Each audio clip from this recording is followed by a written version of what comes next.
Hello class, this is lesson 1-12, finding percentages of a number and percent increases and decreases. We will be going over the percent formula as well as the percent increase and decrease formulas. This is the Learning Needed channel. My request to students in all videos, remember your reason to pass the GED test and use that to motivate you to get that GED certificate. Don't give up, and please like and subscribe to this video and my channel so that I can continue to produce more GED content, not just in math, but in all subjects. If you are interested in one-on-one tutoring where I work with you live to go over a specific subject, or coming up with a lesson plan or a study plan, or you need to reinforce a concept or specific problems you want to go over, not just in math, but in any of the 4 subjects, I do have a link to my website where you can sign up for that service in the video description below. The suggested study material that I suggest to students is the Kaplan GED Test Prep Book. They release a new book every year. You don't need to get the latest year. If you can find a cheaper one somewhere, that works perfectly fine. They don't change a lot between each year. They make a few updates, but they offer material for all 4 subjects, not just math, so it is a good resource to have. Also, I highly encourage you guys to take some time to find a TI-30XS calculator that you can use and figure out all the functions on. It is something that you can purchase at most retail stores, and if you're interested in getting a copy of the Kaplan book or the calculator, I do have links to purchase those in my video description below. All right, let's get started. We'll start with the percent formula. It is used to calculate the percentage of a number, and it is defined as setting the percentage value over a denominator of 100 and then multiplying that by the total given in the problem. As a reminder, the percent is representing part of a whole, and specifically it is how much out of 100, which is why the denominator is 100. What is the percent formula used for? Some common real life scenarios are calculating the taxes on a bill, as well as price discounts and grades to pass an exam, and many more scenarios.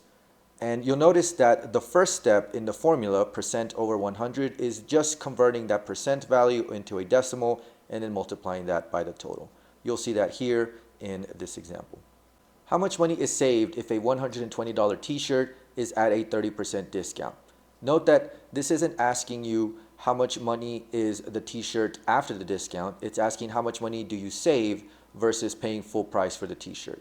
So first we're going to identify the parts or the numbers that represent the percentage and the number that represents the total as they are used in the percent formula.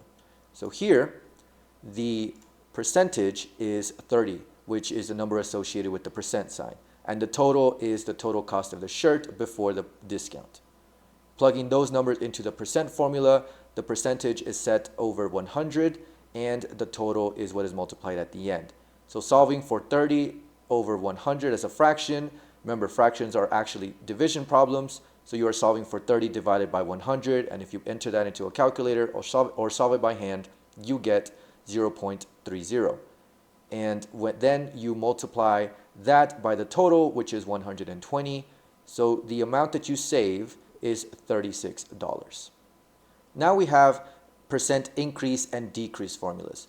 The percent increase formula is used to calculate by what percentage something increased, and as logically goes, the percent decrease formula is used to calculate by what percentage something decreases.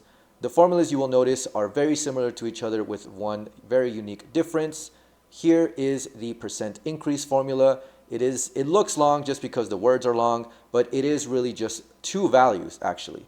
So you take the new value and subtract it and subtract the original value from it, and whatever that answer is, you divide that by the original value and then you multiply by 100. It definitely seems like a lot of steps, but really you're just doing 3 mathematical operations in sequence.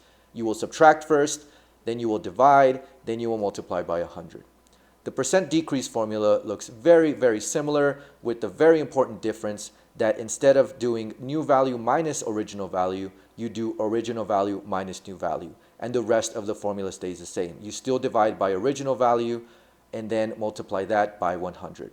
So both of these formulas are just 3 mathematical operations of subtraction, then followed by division, followed by multiplication by 100. The important thing is to know when to do the percent increase and the percent decrease. And these examples should help identify when to use each one. We'll start with the percent increase example. The price of a TV increased from $500 to $600. By what percent did the price increase? So as a reminder, the percent increase formula looks like this, and therefore we need to identify which number represents the new value and which number represents the original value. As the name suggests, the original value is the starting price, in this case, of the TV, and the new value is what the price became.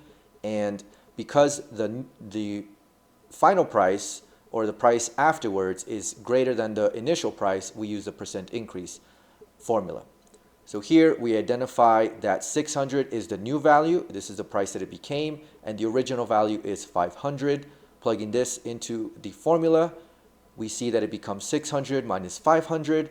Then you divide that by 500, and finally multiply that by 100. I color coded it to help you identify where the pieces or where the numbers go in the formula. But first you solve 600 minus 500, and that becomes 100. Then you fill in the rest of the formula. The second step is 100 divided by 500, and that becomes 0.2. And finally, you multiply 0.2 times 100, and that gets you a value of 20. But remember, this numerical value of 20 is just the numerical value that is the answer to the formula. What you have to do is simply add a percent sign to the end, because that is the percent that the price increased for this TV. Now a percent decrease example. A city's population decreased from 25,000 to 20,000 people. By what percent did the population decrease? The percent decrease formula looks like this, where you take the original value minus the new value as the first step. And as the problem suggests, we have an initial value that is greater than the new value. So that is also a good indication of which formula to use. Identifying the original value and the new value tells us that the original value is 25,000 and the new value is 20,000. Plugging these into the formula, following the color coding again, it is first 25,000 minus 20,000, then you divide that answer by 25,000, and finally multiply that answer by 100. 25,000 minus 20,000 becomes 5,000. Second step is to divide that answer by 25,000, and that gives you a decimal answer of 0.2. And finally, you multiply that by 100. As before, you get a numerical value of 20, but then you add the percent sign, so the answer is that it decreased by 20%. Now that we've gone over these formulas, let us go over some percent problems. A store is offering a 15% discount on a sweater that has a retail price of $80. So the original price of the sweater with no discount, no anything, no coupon is $80. How much money will you save with the discount? Once again, it is not asking you what is the new price of the sweater after the discount. It is simply asking you how much money are you saving with the discount versus the full price. So first we'll identify which number is the percentage and the total, because we are using the percent formula. And we see here that the percentage is 15 and the total is 80. Substituting this into the percent formula, it is setting the percentage of 15 over a denominator of 100 and then multiplying that by 80. When you solve for 15 over 100, you get a decimal value of 0.15, and then you multiply that by 80, and you get that you save $12 with the discount versus paying full price for it. Next, a company had 500 employees last year. This year, the number of employees increased to 575. What is the percent increase in the number of employees? In this case, the original value, because we are doing a percent increase formula, is the number of employees that you started with, in this case, last year. So the the reference point is last year, and now this year it increased. And the problem is telling you that by the keywords percent increase. So we identify what is the new value and what is the original value.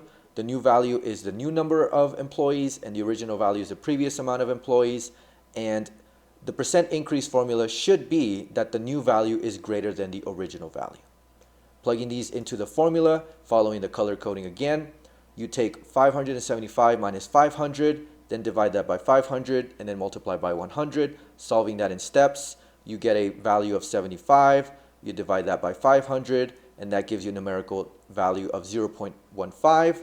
And then you finally multiply that by 100, and this gives you the numerical value of the percent So all you have to do here is add the percent sign at the end, and you had the company had a 15% increase in employees from last year to this year. Now, a laptop was $1,200 last week, but the price increased by 10% today. What does the laptop cost now? By the way, a laptop costing $1,200 is not uncommon. The laptops today are insanely powerful, so this is a very valid real-life scenario question. Here, we are not going to use the percent increase or decrease formula because it is not asking us by what percent the price increased or decreased. In this case, we know that it's increasing in price, but it's not asking us by what percent it increased. It's asking us what the new price is. Here, we are going to use then the percent formula because this will let us know how much more money it costs. So using the percent formula, we will identify which number is the percentage and which number is the total. The percentage here is 10 and the total is 1,200. Once again, following the color coding, we substitute this into the percent formula and it becomes 10 over 100, and then you multiply that by 1,200. 10 divided by 100 becomes a decimal value of 0.1. Then you multiply that by 1,200 and you get a value of 120. Now in previous problems, we were done here because it asks us how much money did we save or how much money was different. But here, the question is asking us, what does a laptop cost now? This 120 value tells us how much more money the laptop increased with the 10% increase. So we have to take this value and add it to the previous price, and that will give us the new price of the laptop.